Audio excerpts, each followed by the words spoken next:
We don't have too many plug-in hybrid electric cars in India at the moment, but the MG EHS is another consideration for our market. It's a really nice looking SUV, way more conventional than that MG4 over there. In fact, on the face of it, it's got styling cues from the Aster, the ZS family, but it's obviously a lot bigger, a lot more blown up, and it has a little more presence. There's nothing, I would say, that's unconventional about this. It's not like the Hector that's trying to be in your face. It's a very conventional looking SUV, very good looking SUV, and by the looks of it, there's a lot of interest around it.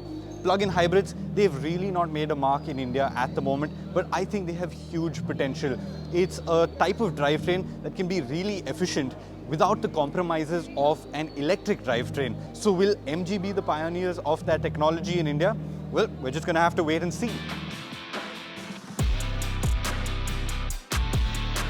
Hello and welcome back to our Auto Expo 2023 coverage. In the last video, Anand told you everything you need to know about the MG4. In this video, I will be talking to you about the MG EHS. This is not an electric car. This, in fact, is a plug-in hybrid. Now, in my opinion, plug-in hybrids are the stopgap solution till we get the infrastructure in place to make electrics the only viable option. But till then, plug-in hybrids are the way. EHS is a slightly larger car than the Aster, but it looks like a more sporty, more muscular version of it. And in terms of pricing, we don't have any idea of its availability or pricing yet. But in terms of pricing, you can expect it to sit a segment or two above the Aster or even the ZS EV.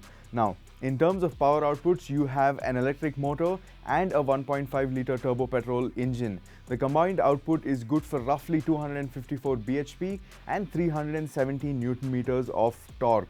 In electric mode only, the 16.6 kWh battery is capable of driving you for 52 kilometers, which is quite a bit considering the other plug-in hybrids that you have in the market. And to top that up, you have a 3.7 kWh onboard charger, which is good for charging this thing from 0 to 100 in 4.5 hours. Another interesting fact about this car is in the European markets, this complies and this gets a 5-star Euro NCAP rating, making it a very safe car. How it fares in the newer, more stricter global NCAP tests is something we are yet to find out, but that's how it stands in the European crash test. Now, the EHS also has an extremely interesting gearbox setup. You have a 6-speed torque converter for the 1.5 litre turbo-petrol, and you also have a 4-speed transmission for the electric engine, and these all work together. So it's going to be really interesting to find out how that is to drive in the real world.